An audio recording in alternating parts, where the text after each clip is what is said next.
Neema hii inatafuta wote, iwaokoe wanadamu wote, iwafungue wanadamu wote, iwatoe Misri wote. Wanasema nchi ya Misri, watu wa kwanza ametupoa. Angalia, inathibitisha Kutoka sura 20. Kutoka sura 20 mstari ule wapi? Wa kwanza wapi? Anasema Mungu akanena maneno haya yote. Akasema, unasikia? Kutoka ngapi? 21 mpaka 2. Mungu akasema maneno haya yote, akasema, mimi ni Bwana Mungu wako niliyekutoa. Unasikia niliyokufanyaje? Niliyekutoa wapi? Katika nchi ya wapi? Ya Misri, na katika nyumba ni ya utumwa. Lazima uelewe, katika nyumba ya Misri. Sio watu ambao magonjwa wachiani, dhambi haiwachi. Hata yeye mwenyewe anapotenda dhambi mpaka anajishtukia, iko ninafanya hivi, ninamwaibisha. Maana yake dhambi imeshafanya kuwa kama nyumba ya kukaa ndani yako. Lakini Mungu anasema mimi ni Bwana Mungu wako niliyokutoa. Lakini hatua ya kwanza ya wito wa Mungu ni kukutoa Misri, kukutoa vile vitu ambavyo vilifanya mwili wako kuwa kama nyumba yao. Magonjwa kama mwili wako ni nyumba yao, dhambi kama nyumba yao. Asema niliyokutoa Misri katika nyumba ya utumwa. Maana utumwa alikuwa akitumikishwa. Mtumwa huwa anatumikishwa, ataka sitake anatumikishwa. Kwa anasema ni Mungu wako niliyekutoa. Maana niliyokuita kwamba wewe hutatumikishwa kwenye utumwa huu, na kutoa huko nataka kuniabudu. Kwa kanuni ya Mungu anakutoa kule, anakuleta hapa.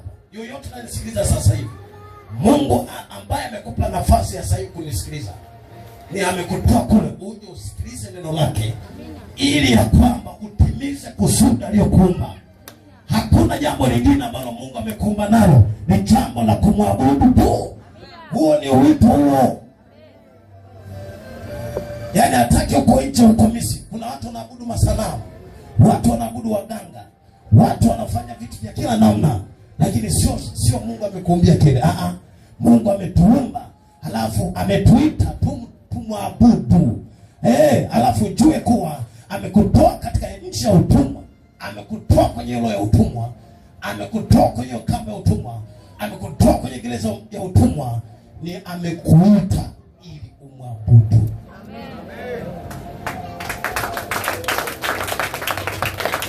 Kwa huo ni wito wa kwanza wa kututoa Misri kwenye utumwa. Umeponywa uvimbe, umeponywa kansa, umeondolewa pepo.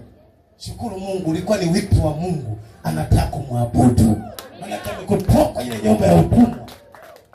Lakini wacha nikutangazie leo, hata uliyekuja mara ya kwanza leo hapa, nakwambia Mungu amekupa nafasi ya kuja hapa. Atakutoa kwenye utumwa wa Misri, atakutoa kwenye kifungo cha Misri, ili umwabudu, ili umtumikie. Yoyote unanisikiliza hapa, hata umekuja na mateso namna gani, wewe usiwe na mashaka. Mungu wetu ana nguvu, Mungu wetu anaweza, Yesu wetu anaweza.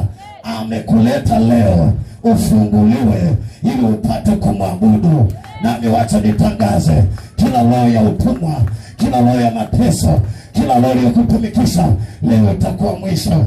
Leo utafatuka, leo utakimbia, leo utaondoka, leo utang'oka na mizizi yake. Sema amen kwa kishindo kwa hivyo. Mchungaji, imenitumikisha muda mwingi. Wacha nikutangazie, saa ya kutoka imeshafika. Hata kama imekutumikisha miaka mingi, saa imeshafika ya wewe kuachiliwa, wewe ukamtumikie Mungu. Saa imeshafika ya wewe kuachiliwa, ukamsifu Bwana Mungu. Saa imeshafika ya wewe kusimama na kuchanua tena. Saa imeshafika ya kuitwa kwenye wito wa ukombozi, ili mwabudu Mungu kwa amani na kwa furaha. Sema amen alishirika hivyo. Mimi ni Bwana Mungu wako niliyokutoa katika nchi ya Misri na katika nyumba ya utumwa. Wacha nitangaze, kila nyumba ya utumwa iliyokuwa inakutumikisha, leo Mungu anakuita, Yesu anakuita kwenye nyumba ya utumwa, utakaa tena kwenye nyumba ya utumwa, utakaa tena kwenye nyumba ya mateso. Yesu anakuita. Wito wa kwanza ni kututoa kwenye utumwa. Leo unatoka kwenye utumwa. Kila nyumba zilizokuwa zinakutumikisha, nyumba za mizimu, nyumba za waganga, nyumba za magonjwa, nyumba za kafara, leo Yesu anakuita utoke.